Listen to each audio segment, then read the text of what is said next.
construir uma indústria, fortalecer, consolidar a indústria química brasileira como uma indústria baseada no desenvolvimento sustentável e fundamentalmente na ideia de circularidade, né? E de uso de insumos renováveis e na fabricação de bioprodutos, né? A partir desses insumos renováveis. E também bioprodutos que voltem também circularmente para o processo produtivo. Então essas são as nossas missões, né? A gente tem uma outra que é a missão de saneamento, também que dialoga com a necessidade do Brasil de atender suas populações mais carentes com estrutura de tratamento de esgoto, de água e esgoto. Esse país não avança nisso. É importantíssimo avançar nisso.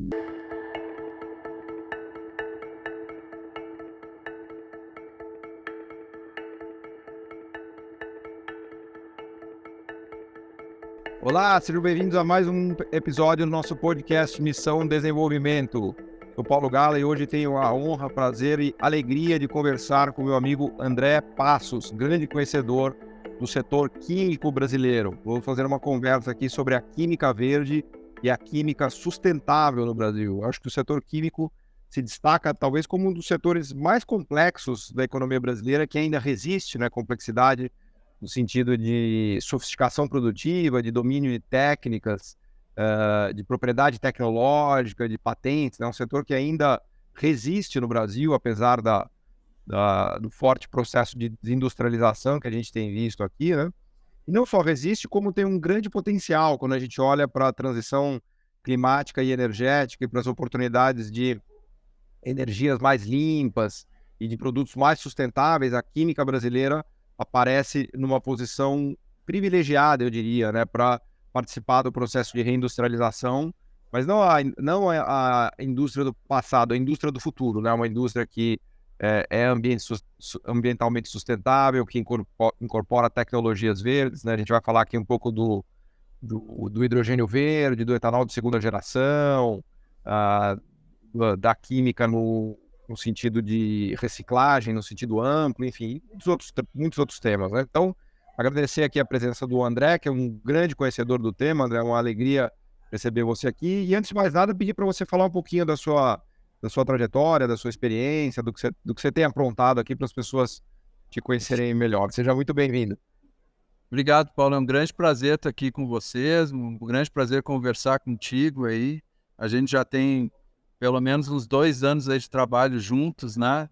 Nesse tema da química. Você tem nos ajudado muito a avançar nos conceitos que podem fazer com que a química brasileira dê um salto aí em direção ao futuro, né? Ao futuro nesses termos que você falou, né? Nos termos de termos sustentáveis, verdes, circulares, compromissados com a sociedade da qual a nossa indústria faz parte aqui no Brasil, tá? E também com o mundo, né? Um mundo mais friendly com a natureza, né? Então, um pouco essa é a nossa ideia. Eu sou economista de formação, me formei pela Universidade Federal do Rio Grande do Sul, num tempo longínquo, que eu prefiro não citar. Tempos imemoriais. Em memoriais, no tempo do Guaraná com rolha, como falam lá no Rio Grande do Sul. E depois fiz mestrado em ciência política, também na Federal do Rio Grande do Sul. Meu interesse sempre foi em economia industrial. Eu comecei a minha trajetória como pesquisador da Fundação de Economia e Estatística do Rio Grande do Sul, que tinha uma área de economia industrial. Então a minha pesquisa lá fazia avaliações de conjuntura industrial, na produção industrial, lá no estado do Rio Grande do Sul. Participei de alguns estudos sobre a competitividade da indústria gaúcha, né? Isso também há um bom tempo atrás. Nós estamos falando aí da década de 90, né? Meados da década de 90. Depois fui trabalhar um pouquinho também com processos de trabalho, já aí no setor de transportes, metrô, né? Então participei de uma pesquisa sobre isso também. Então eu comecei como pesquisador em economia industrial, né? Foi o que sempre o que eu gostei, assim, do ponto de vista acadêmico e técnico de estudar. Mantive um pouco disso, né? Depois desisti, graças a Deus, de fazer um mestrado em engenharia da produção. Não sei o que me deu loucura de tentar isso, né? Felizmente não fui à frente, e aí fui fazer um mestrado em ciência política. Só que aí já mais para frente, né? Meados dos anos 2000 já. E muito ligado, Paulo, à ideia de participação popular. Participação popular no orçamento de municípios, estados. O Rio Grande do Sul tem uma tradição disso, de orçamento Tem. participativo, né? De ter Eu uma fui longa tradição, secretário né? de orçamento da Prefeitura de Porto Alegre, né, que é dita como uma das primeiras prefeituras que criou esse processo, junto com a Prefeitura de São Paulo, no governo da Erundina, né, na época era governo Olívio Dutra, quando surgiu essa ideia. Mas a Prefeitura de Porto Alegre teve uma sequência muito grande nisso, né? Ficou por 16 anos em participação popular no orçamento. Até hoje continua o modelo, não é o mesmo, mas, enfim, difundiu no mundo essa experiência, né, de participação popular no orçamento. Então, eu comandei essa área durante 11 anos da minha vida, né, em Porto Alegre. E, enfim, né, essa foi a minha trajetória. E depois fui fazer um mestrado nessa área, fiz uma dissertação sobre orçamento participativo, né, uma conceituação sobre isso. E aí me pós-graduei, né, tive o meu mestrado em ciência política. E recentemente comecei um doutorado que eu tive que parar, infelizmente, momentaneamente, na UNB, sobre desenvolvimento, sociedade e cooperação internacional no Centro de Estudos Avançados da UNB. Tá? Então essa é a minha trajetória acadêmica profissional. No meio do caminho, em 2005, eu tive uma participação rápida no governo federal, né, na área de Minas e Energia, e depois na Casa Civil. Também na área de orçamento, de planejamento estratégico. E fui para a iniciativa privada desse mesmo ano, ao final desse mesmo ano, trabalhar na indústria petroquímica, numa empresa do Rio Grande do Sul chamada Inova. Essa empresa ainda existe. Ela era uma empresa privada, depois virou uma empresa estatal da Petrobras, e depois foi privatizada. Petrobras comprou a empresa? Comprou integralmente a Inova, ela já era sócia, né? Comprou integralmente e depois vendeu. Então eu era privado, fui estatizado, fui privatizado. Você teve em todos os lugares, você teve já. Todos os lugares. Tive uma curta trajetória como servidor da Petrobras durante, Também. sei lá, acho que foram 2 anos e meio, mais ou menos. Nesse meio tempo eu participei de um projeto muito interessante, que foi o desenvolvimento do complexo petroquímico do Rio de Janeiro, o famoso Comperj, né, que foi abandonado ali ao final do governo Dilma, e agora a perspectiva de retomada, né, era um grande, um dos maiores complexos petroquímicos do mundo, seria, né, com uma escala gigante mundial de produção de petroquímicos, com uma integração inexistente, né, entre a produção de óleo e gás, o refino, né, o refino integrado, o refino petroquímico. E ele usaria o óleo da bacia de Campos ali, né? Que a o ideia é óleo e o gás da bacia de sistema, né? Campos, né? No meio desse processo, inclusive, teve uma revisão de estratégia na montagem do projeto. Foi aí que eu comecei a me interessar pelo tema do gás, né? Porque se descobriu que no pré-sal tinha muito gás associado ao óleo, e aí talvez teria que se ter um complexo petroquímico que processasse as duas matérias-primas, né? Porque para o gás é outra história, né? Exato. Bom, fiquei na Inova até 2020. Né? Primeiro fui assessor de novos negócios, depois novos negócios e relações institucionais, e depois fui para a Associação Brasileira da Indústria Química em 2020, como diretor de relações institucionais, e agora como presidente executivo a partir de janeiro de 2023. Né? Então já tenho uma trajetória de 17 anos na indústria química. Boa. Me agrada muito essa indústria porque, como você disse, para mim ela é a última indústria complexa existente no Brasil. Né? A última indústria que faz jus a esse conceito de complexidade, né? E essa capilaridade grande, essa capacidade dê um multiplicador elevado para trás, para frente, para os lados da cadeia produtiva nacional, formar no processo técnicos altamente qualificados, demandar mão de obra e formar mão de obra Aliás, altamente. é o setor que paga os maiores salários, né? Que está entre os que É o mais setor arrecadam e os que pagam os maiores salários, né? Isso. É o setor que mais arrecada, que paga os maiores salários e um dos que tem maior valor agregado também. Ele, só para você ter uma ideia, agrega 4 vezes valor na matéria-prima que ele recebe, né? Que é a nafta, hoje 70% é a nafta, e no gás também, né? Boa. Poderia, na verdade, agregar muito mais valor, né? Porque a matéria-prima no Brasil é muito cara, né, Paulo? Esse é um outro drama. Então, se a gente tivesse os preços internacionais de matéria-prima aqui no Brasil, a agregação de valor seria muito maior, né? Esse é E um até fato. já, A gente até iria por... para casa das 6 vezes, 6, 7 vezes a agregação de valor, que é o parâmetro mundial na indústria química, né? Até aproveitando esse gancho, André, já que você mencionou do complexo petroquímico, do gás, né? A gente tem trabalhado, né, e pensado o futuro da indústria química, e um dos caminhos que a gente tem enxergado é a utilização do gás do pré-sal, que você mencionou, né? A gente tem lá o equivalente no pré-sal a uma Arábia Saudita de gás também, é uma coisa impressionante, né? Eu andei dando uma estudada na revolução que o shale gas causou na indústria química americana. Aliás, se diz até que houve um renascimento da indústria química americana depois das grandes descobertas de shale gas, que trouxe um volume de oferta de gás gigantesco para a indústria americana e a preços muito competitivos, né? Hoje os americanos voltaram a ser grandes players da indústria química mundial, eles tinham perdido esse espaço para concorrentes do Oriente Médio, de outras regiões, e voltaram a ser grandes players por conta do gás. E minha visão é que algo parecido pode acontecer no Brasil se a gente conseguir aproveitar o gás do pré-sal. Lembrar que o gás é uma energia de transição, ela não é, obviamente, ele não é completamente limpo, mas ele é muito mais limpo do que o petróleo, né? Até a própria União Europeia está classificando o gás como uma energia de transição. Mas conta pra gente um pouco dessa questão do gás, André, que você tem estudado muito, né? E das perspectivas que a gente tem no Brasil. O grande desafio é como trazer o gás,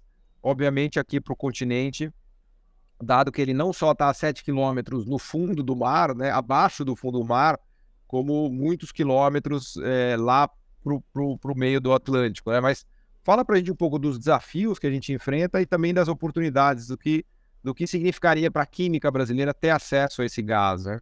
Claro, Paulo. Então, o shale gas é o primeiro movimento que os Estados Unidos na retomada da sua indústria, certo? Porque, como você sabe, melhor do que ninguém, os Estados Unidos, a partir do advento da China, né, na manufatura internacional, ele começou a perder participação no valor agregado da manufatura no mundo. Começou a perder, né? Assim, talvez seja exagerado a gente falar num processo de desindustrialização dos Estados Unidos. Eu acho que isso não Não, aconteceu, em termos né? relativos, em termos Em termos absolutos, não, mas em relativos, termos sim. relativos, sim, porque o Em PIB termos que aumenta absolutos, lá é não, de né? serviços, né? Mas teve um processo de relativa desindustrialização, então vamos dizer assim, dos Estados Unidos comparado ao crescimento industrial, especialmente da China, né? Não somente, mas especialmente da China, da Ásia como um todo, né? Então teve uma transferência assim, de crescimento da indústria para o continente, para a Ásia, né? E uma perda de participação relativa dos Estados Unidos. E o shale gas foi o primeiro movimento de reação americano em relação a isso, né? Por quê? Na Ásia, os custos de produção eram muito mais baratos no início para a manufatura, né? E o acesso à matéria-prima também. E os Estados Unidos tiveram dificuldade de enfrentar isso. Também retrocederam em política industrial, né, Paulo? Eles recuaram um pouco em Claro. política industrial e deixaram aquela região do planeta tomar conta da manufatura, virar a fábrica do mundo, como a gente assistiu nos últimos 20, 30 anos, né? Aceleradamente. O shale gas, quando ele aconteceu, os Estados Unidos, o preço do gás dos Estados Unidos era $12 o milhão de BTU. Coincidentemente, muito próximo do que era o preço do gás no Brasil antes da pandemia e da guerra da Rússia com a Ucrânia, né? E o shale baixou o preço do gás nos Estados Unidos para $2,5 Nossa, o milhão de BTU numa a 2 sentada. dólares. A gente está falando aí de 2 anos, né? Impressionante, né? 2009, 2010, 2011, forçando a barra. Então, de 12 para 2,5. Então, reduziu assim a um quarto do preço, né, Paulo? E isso fez com que, isso combinado com uma proibição que os Estados Unidos tinham já historicamente, desde a crise do petróleo, de exportação Petróleo, de bruto e óleo, gás, né, né? e de gás já, que durou até 2014, fez com que as indústrias americanas olhassem, estimulassem, né? As produtoras de óleo e gás estimulassem no preço, já tendo infraestrutura, os investimentos privados na indústria química nos Estados Unidos. Como a indústria química é a base de tudo, se você produz químicos de forma competitiva, você pode produzir o que imaginar de forma competitiva, tá? De grãos, né, no agronegócio. É aquela aula de química do carbono que eu brinco que eu faltei. Que você tem lá no segundo colegial a química do carbono, responsável por quase 80% tudo, do né? custo de produção do agro, Paulo, são sementes, fertilizantes e defensivos. Do agro de grande escala, tá? 80%. Então você imagina, fertilizante é um químico, certo? Defensivo também. Classicamente se dividem em fertilizantes nitrogenados e os minerais, né? Mas mesmo os minerais, como os fosfatados, Paulo, eles precisam de químicos, eles precisam de ácido sulfúrico, certo? Para a produção dos superfosfatados, que são os fertilizantes. Então, o mineral puro, fosfato, ele também não tem utilidade, ele precisa de um tratamento químico. Na extração do mineral precisa de química, certo? Claro. O nitrogenado é pura química, aliás, é puro gás, né? Claro. É o gás natural, o metano transformado em amônia e depois em ureia. Isso é fertilizante. Aliás, química hoje em dia, né? As sementes são química e genética, né? Genética, né? E leva produtos químicos. Defensivos também de toda a natureza. Então, 80% do custo de produção do agro é química. Quando você tem um gás natural baratíssimo, defensivo é gás também, né? Gás de síntese defensivos, né? Agrícolas. Então, quando você tem um gás baratíssimo, essa indústria fica ultra competitiva, certo? Ultra competitiva. Então, melhorou a competitividade do agro americano, que é o grande competidor do agro brasileiro, né, Paulo? Diga-se de passagem, milho, soja. Aliás, é o maior agro do mundo, é 1 trilhão de maior dólares agro de produção agro, né? E é a referência de competitividade para o agro brasileiro. Então, assim, a gente tem uma deficiência de competitividade no agro brasileiro por não produzir internamente volumes de fertilizantes defensivos. Ficou claro isso na pandemia agora, com a dificuldade de importação lá da Rússia, da Bielorrússia, E a China se deu conta disso também nesse movimento, né, Paulo? Por exemplo, a China em 2017, o Estado chinês comprou a Syngenta. Que é a maior agroquímica do mundo. Um passo muito ousado que eles deram, impressionante. Então, eles entenderam que você... combinar o agro deles, né? As pessoas acham que na China não tem agro. O agro na China também é uma potência, né? As pessoas acham que não tem agro na China. Pelo contrário, eles têm uma população gigantesca que precisa importar para complementar, né? E basicamente para proteína, né, Paulo? Grãos para alimentar animais para ter proteína. Uma população de mais de 1 bilhão. Mas eu queria trazer a conversa para o Brasil. Antes disso, só fazer um complemento aqui à explicação que você deu do shale gas. Fantástica, que o governo americano vinha desenvolvendo o shale gas já desde o choque do petróleo, despejando muito recurso público para pesquisar novas formas de extração de petróleo e gás nos Estados Unidos, né? Então é importante dizer que o próprio shale gas foi resultado de muita política pública e política industrial do governo americano para buscar alternativas ao gás do Oriente Médio, ao gás das regiões de conflito, né? Um pouco como foi o pré-sal no Brasil também, graças ao movimento da Petrobras de buscar essas novas formas. Agora falta a gente dar esse passo do gás, de tentar trazer o gás aqui no Brasil, né? Como é que está a questão aqui no Brasil? E você já avançou aqui, já deu a deixa aqui de que um dos grandes focos é o setor de fertilizantes, né? Claro, o agro também, né? Na maior parte do mundo hoje, a indústria de óleo e gás tem muita participação do Estado, né, Paulo? Os desenvolvimentos nessa indústria são feitos muita participação do Estado, né? Boa parte das oil companies, inclusive, são estatais. A maior Se parte pegar delas. a Saudi Aramco, a norueguesa, a Statoil, né, que agora A, chama a Rússia, Equinor, a Rússia tem uma todos estatal, russos, a né? China é toda estatal. É, Acho que bom, com exceção das americanas, a o grande Oriente maioria Médio é todo é tudo. estatal. Na Europa, Ó, né? né, os nórdicos. Noruega, Ó, são estatais, né? ó, A França, né? Então, claro. assim, tem muita participação do Estado, você lembrou bem, né? Que o desenvolvimento dessas tecnologias tem muito a ver com política pública. Um ambiente Hum, favorável a que isso seja feito. A Petrobras não teria conseguido chegar onde chegou também, do ponto de vista do desenvolvimento claro. tecnológico, se não tivesse um ambiente favorável para ela no país. Tá? E tem. E ela chegou. Então, e teve muito apoio. Inclusive, teve incentivos Não, tributários para fazer isso, né, o Paulo? poço do pré-sal eles não queriam, era da Shell, a Shell não quis furar o pré-sal. E A eles Petrobras só tiveram, furou porque ele tomou o risco público, né, de tentar eles achar aquele tiveram muito petróleo, né? incentivo tributário para fazer isso também, né? É. Paulo, teve o Repetro, teve um. E ele está correto, Não. absolutamente correto. Então agora se trata de pegar essa grande descoberta e trazer para dentro do solo brasileiro, porque essa grande descoberta ela está basicamente indo para fora do Brasil, na forma de óleo exportado, certo? E o único benefício importante, mas o único benefício que traz para o Brasil hoje é na balança comercial, certo? Uhum. É na balança comercial. Uhum. Inclusive a Petrobras deixou de investir recentemente. Você, inclusive, É. produziu um podcast discutindo isso, foi excelente, né? Uhum. Sobre as decisões da Petrobras que estão levando, inclusive, a não repor o volume de reservas que ela tem.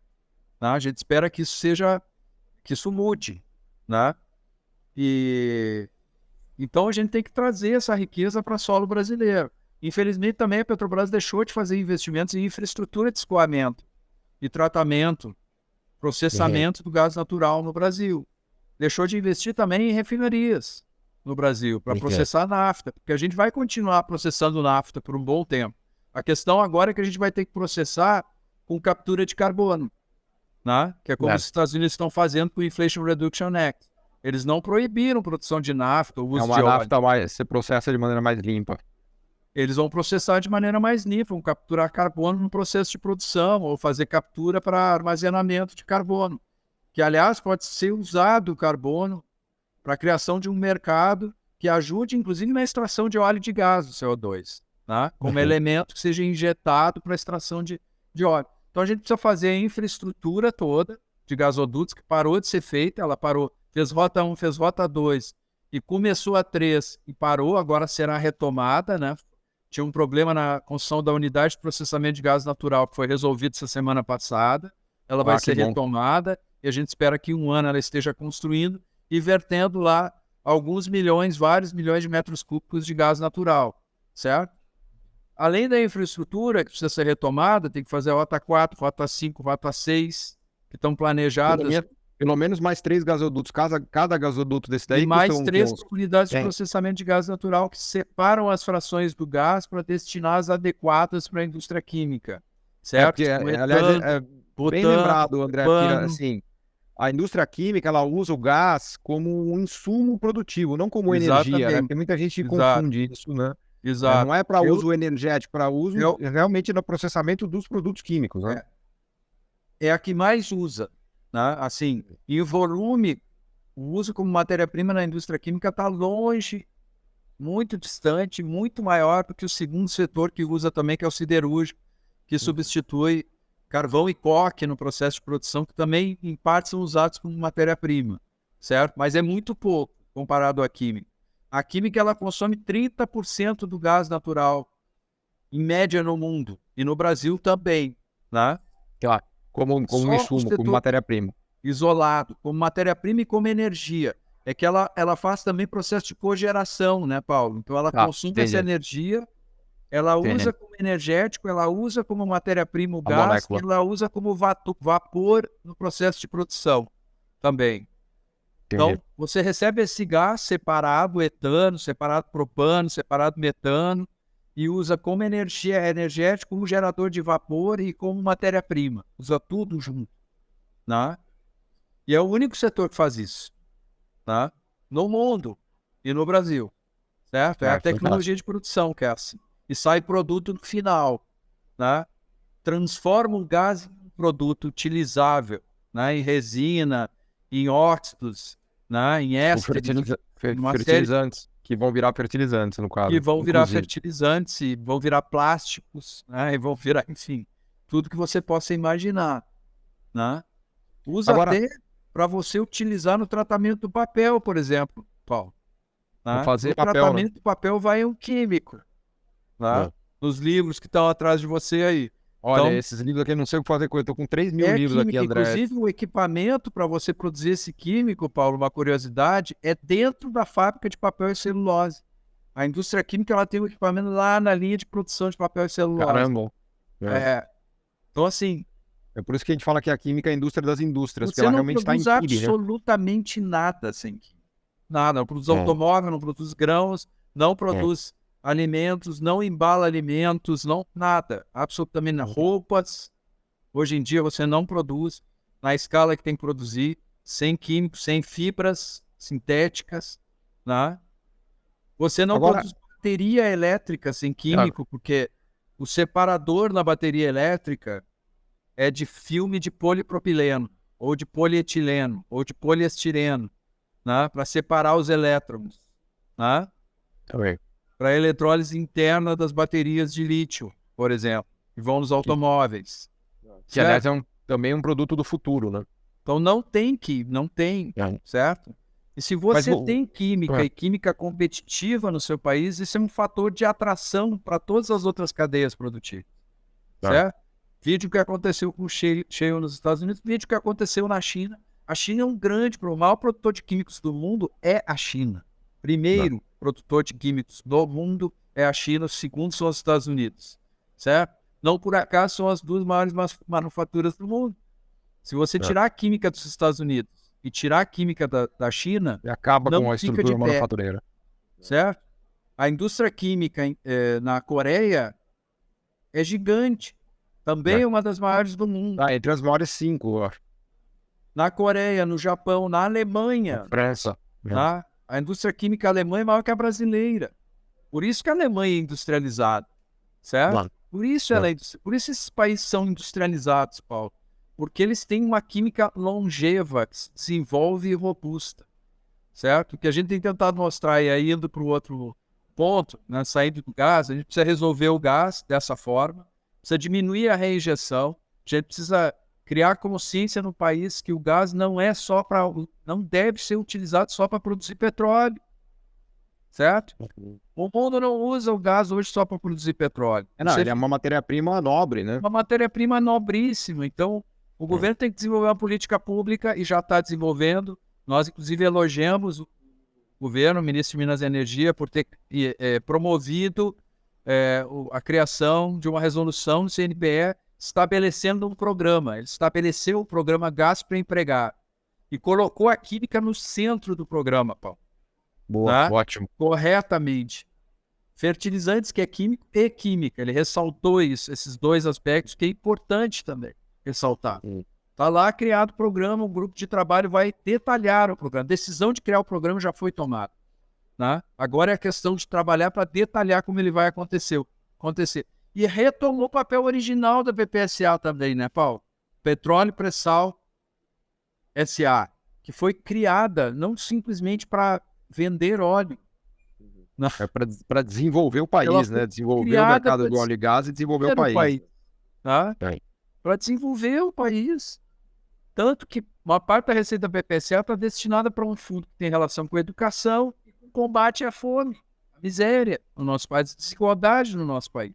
Ela tem um papel de política pública, tá? Perfeito. E geração de emprego na indústria química, nas cadeias à frente da indústria do óleo e do gás no Brasil. E ela é uma estatal, não uma empresa comercial, não é por acaso, porque empresas estatais existem constitucionalmente para desenvolver políticas públicas. Exato. Certo? Então, corretamente, o governo retomou o papel da PPSA também como uma âncora para desenvolver o mercado de gás no Brasil. Assim como a Petrobras foi uma âncora, historicamente, para desenvolver a exploração e a produção de óleo e gás. Certo? Não só de óleo e gás, como depois do próprio pré-sal, porque eu volto a Do insistir, próprio não pré-sal e de fosse a energias Petrobras, não renováveis. haveria o pré-sal como a gente enxerga hoje, né? Que foi a grande E deu descoberta certo. da década. Então, a ideia da BPCA é que ela desenvolva o mercado de gás, né? Que ela seja uma âncora para isso. E o mercado de gás é química e é outras indústrias, mas 30% que já é largada é química, né? Bom, a gente propôs ao governo política industrial, né, Paulo? Você nos ajudou nisso, inclusive, uma política industrial baseada em missões. Uma das missões era essa. Felizmente está avançando e a gente está seguindo persistentemente isso na discussão com os interlocutores. Uma agenda já está absorvida, que é a do gás, para químicos, fertilizantes e outras indústrias, para a reindustrialização do país. Então, vamos continuar fazendo força para avançar e estamos trabalhando para convencer os outros setores industriais da importância de dar o primeiro passo, de parar as disputas fracionárias, sectárias, intersetoriais, do meu interesse é o mais importante, e passar a agir em bloco como indústria para dar o primeiro passo, o segundo passo, o terceiro passo e não parar mais, né?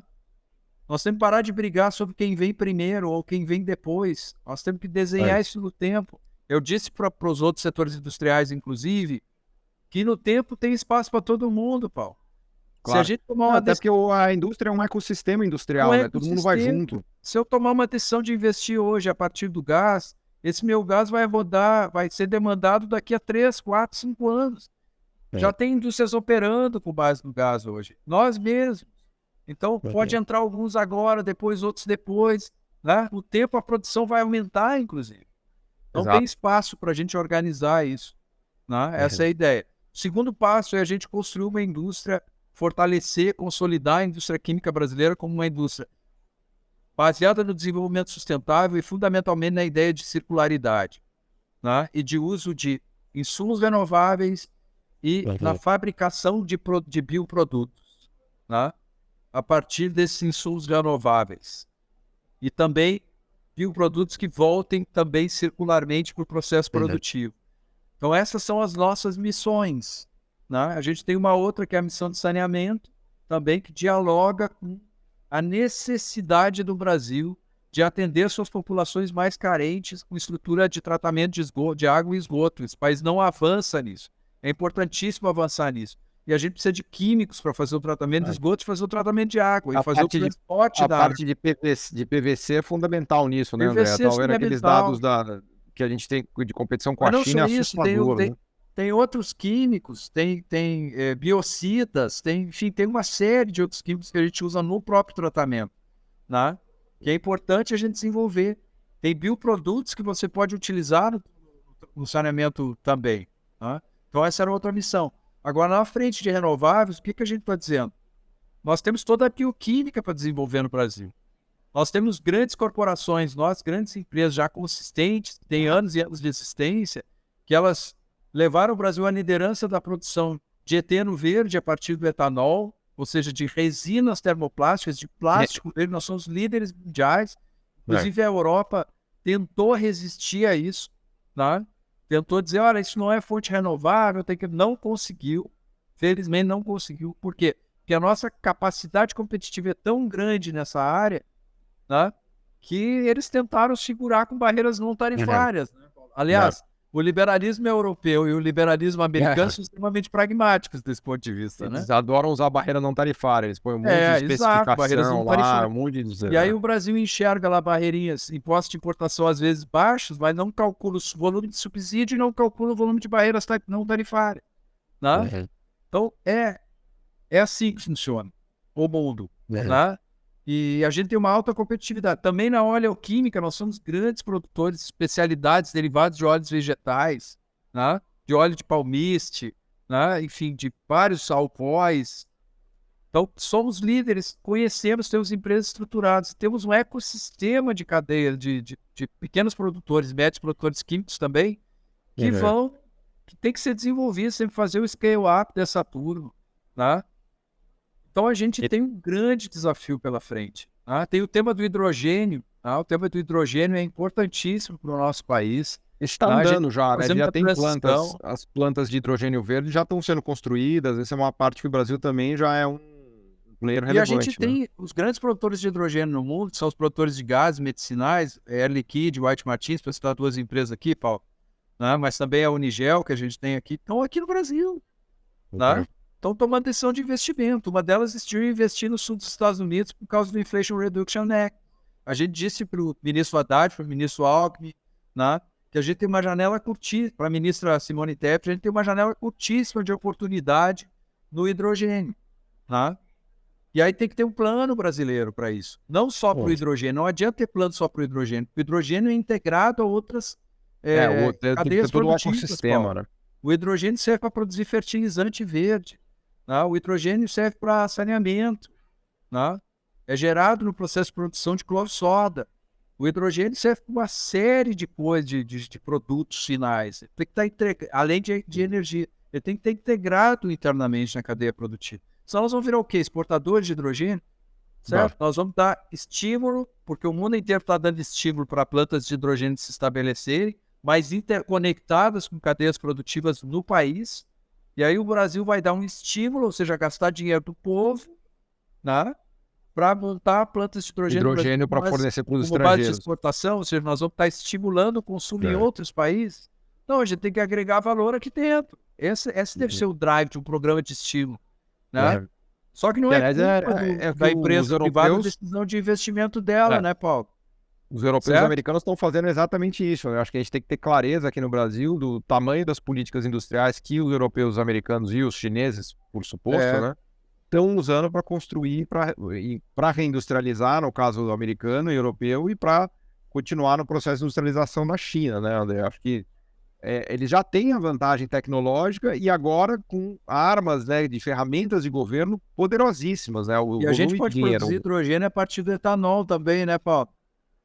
É, quer dizer, o Né? Brasil tem uma oportunidade de ouro a partir das chamadas vantagens comparativas que ele já tem, mas ele tem que desenvolver isso. Não adianta ficar só na vantagem comparativa, você tem que dar um passo a mais, né, o tal da vantagem adjacente, para manufaturar e para desenvolver essas matérias-primas que a gente tem E a gente precisa de uma em nova abundância. política industrial, né, Paulo? De uma nova política industrial. O Brasil precisa disso, né? E a gente tem dito, partam da química. Já é uma indústria relevante no produto interno bruto, ainda é uma indústria relevante no produto interno brasileiro, ainda somos a sexta maior química do mundo, certo? Ainda empregamos 2 milhões de trabalhadores, certo? Então, é uma indústria estabelecida, consistente, competitiva do ponto de vista dos seus processos de produção, tá? Então, comecem da química, é isso que a gente tem Claro. dito. Nós não queremos só para Não, nós, claro, mas a gente claro. acha que tem que partir de algum lugar, né, Paulo? De uma base já É. existente, como fez Coreia, como fez China, né? Essa é a ideia. Não, e com a vantagem de que o que a gente falava no começo da conversa, a química ela está posicionada para tirar vantagem dessa transição climática e energética. A química brasileira isso não é para quem quer, isso é para quem pode, né? O Brasil pode fazer isso, porque o Brasil tem muito sol, tem muita água, tem muita chuva, tem toda a cadeia completa de minerais. Temos já agora parque eólico com mais de 10% da nossa energia sendo gerada por parques eólicos. Sim. 10% já é fotovoltaico. Quer dizer, a gente tá com todos os elementos presentes para dar esse salto da química verde e da química sustentável aqui no Brasil. É muito mais fácil isso do que desenvolver uma indústria automobilística, sei lá, uma marca de carros brasileira, ou até mesmo um ecossistema de veículos elétricos, se você quiser, que eu acho que é um negócio interessante para se pensar, mas veja o quanto mais avançado a gente já está na indústria química, né? Quando comparado à ideia de tentar se constituir uma indústria de veículos elétricos no Brasil, por exemplo, né? Pensando nesses temas do futuro e da Sim. reindustrialização, né? E, Paulo, assim, o BNDES tem um papel importantíssimo nisso, viu? Fazer uma referência. A gente já fez uma conversa com o diretor Gordon, Luiz Gordon, né, de infraestrutura, onde a química está. O BNDES tem uma longa trajetória de trabalhos conjuntos com a indústria química. A gente Um propôs grande para ele, conhecedor do por setor, exemplo, né? atualizar, né? Você nos acompanhou nessa conversa, atualizar lá o nosso estudo de diversificação da indústria química brasileira, trazer para agora, muita coisa mudou, tem novos desafios. A gente propôs ter uma pauta de circularidade na química com eles, especialmente, mas não somente em plásticos, né? A gente propôs também trabalhar uma pauta aí de mercado de carbono com eles, né? De redução de efeitos climáticos, que a química tem muito a contribuir com isso também. O BNDES tem um papel de articulador desse ecossistema, né? Que a indústria química está no centro, de certa maneira, né? Ou na base, se pensar de outro ângulo. Então, hoje a gente vai ter, por exemplo, hoje, 29 de março, teremos no nosso conselho diretor o presidente do banco, Aloysio Mercadante. E a gente quer evoluir nessa discussão. O BNDES tem uma grande equipe técnica, uma grande equipe que resistiu aí ao longo dos tempos na visão de ter uma política industrial, né? Embora os sucessivos governos aí tenham abandonado essa ideia equivocadamente, né? Agora a gente precisa construir com o BNDES uma nova política industrial. Eu acho que ele tem uma grande capacidade de fazer isso. Mas a gente, recentemente, por exemplo, o BNDES assumiu a nossa certificação, que chama Atuação Responsável, que é uma certificação de classe mundial, né? Que assegura 100% de confiabilidade nos processos produtivos químicos, do ponto de vista de não ter acidente de segurança, do ponto de vista de não ter produção de resíduos que contaminem o meio ambiente, por exemplo, né? Então, se você tem o certificado, a indústria química está dizendo não há chance de ter poluição por resíduo, né? Porque lá tem toda a prática de reuso de resíduos, enfim, no processo de produção. Também não há chance de ter acidentes que provoquem dano ambiental e social. E também lá tem a promoção de práticas de circularidade, né? E o BNDES reconheceu esse indicador, esse certificado, a atuação responsável, como algo que quem tem reduz o risco para o banco no financiamento. Né? Tem uma redução, né? Não vou me lembrar agora do percentual. Essa certificação é a Biquim que dá, André? Como é que funciona? É a Biquim que dá, uma certificação que só a Biquim dá no Brasil. Né? Entendi. Então a empresa que está lá, ela tem a segurança, o investidor, Paulo, né? Seja o banco, seja um investidor privado, ele tem a segurança de que aquele ativo funciona de acordo com as melhores normas. É melhor do que ISO 14000 esse negócio. Tá? Entendi. Tem coisas que tem ali que não tem na ISO 14000. Entendi. Então, a gente quer trabalhar isso com o banco também para amplificar a importância desse certificado, porque ele pode resumir o que seja... eu não gosto muito dessas três letrinhas, né? Mas o que seja ESG numa prática industrial. Não só química, mas pode servir de exemplo para certificações de outras indústrias também, para ter garantia de que aquilo ali realmente é uma indústria que pratica sustentabilidade, que pratica respeito ao meio ambiente, à sociedade em que está inserida e que também tem as melhores práticas de governança. Boa.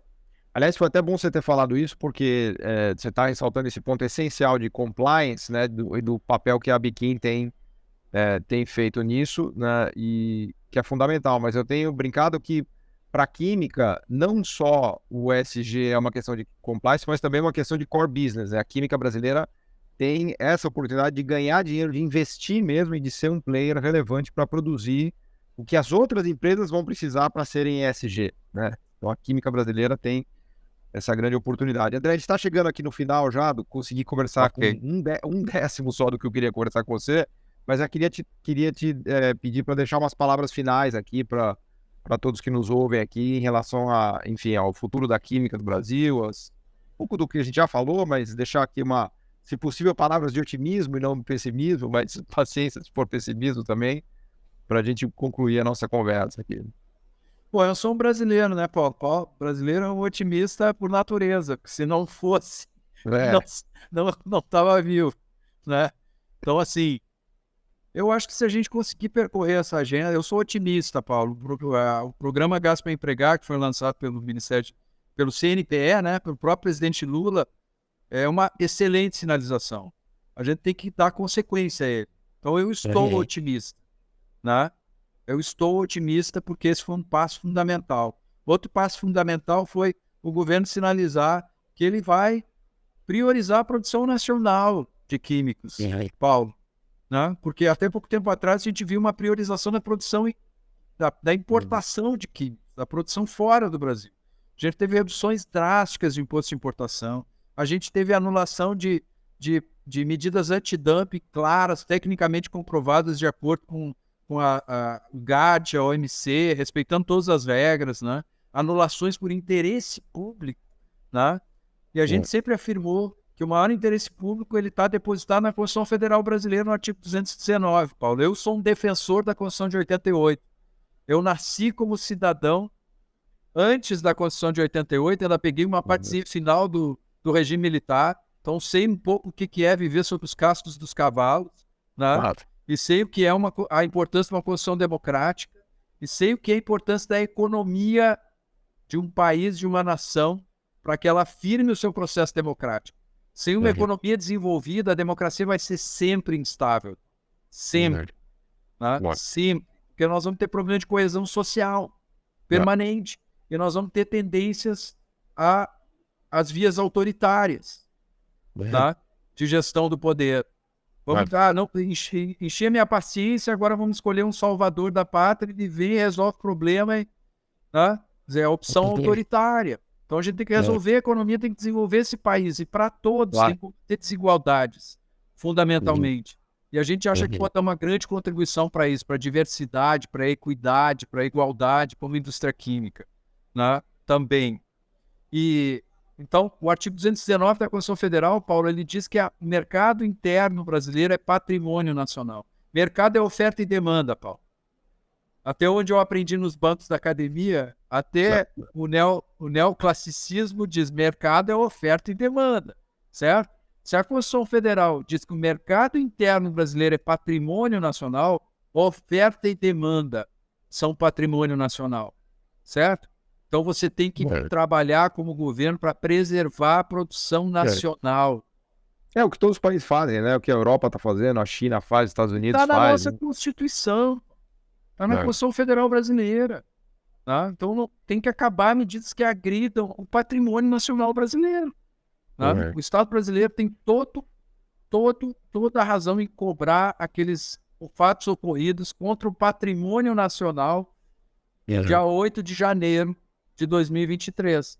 Mas atentados têm sido cometidos sucessivamente contra outro patrimônio brasileiro, que é o mercado interno, que é a produção nacional industrial. Certo?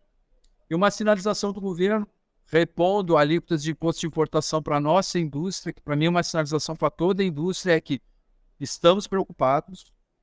Tá? A indústria brasileira tem que ser preservada, não superprotegida, mas preservada. Tem que ter condições equânimes de competitividade e temos que trabalhar para melhorar as condições de contorno, as condições do entorno. Tá? Matéria-prima, tributos e energia. Certo? Então a reforma tributária é essencial também para o país. Tá? Que equilibre a distribuição de tributos entre o setor, mas que preserve os instrumentos para uma nova política industrial brasileira. Certo? Então estamos otimistas desse ponto de vista, por conta dessas duas medidas de mais curto prazo, mas por conta de vermos aí a disposição do governo de criar uma nova política industrial no nosso país. Agradeço o convite. Fantástico, André, fantástico. Tenho certeza que todos que nos viram aqui gostaram muito, né? Muitas coisas foram esclarecidas aqui. Muita gente não sabe, né, da química, né? A química parece estar escondida lá atrás, mas é como você falou, ela está em tudo, né?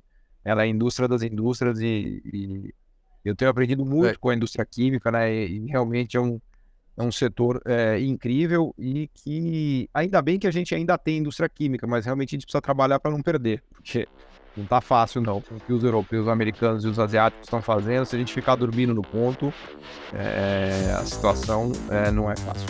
André Passos, muito obrigado. Alegria, uma honra recebê-lo aqui no nosso podcast.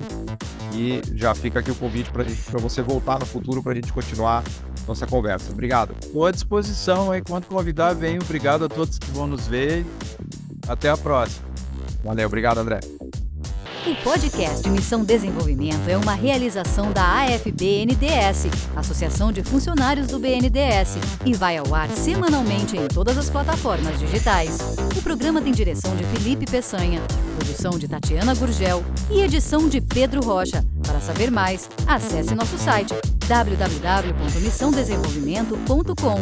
Você também pode assistir a outros episódios já gravados nos canais do Missão Desenvolvimento e da AFB NDS nas redes sociais. Até a próxima!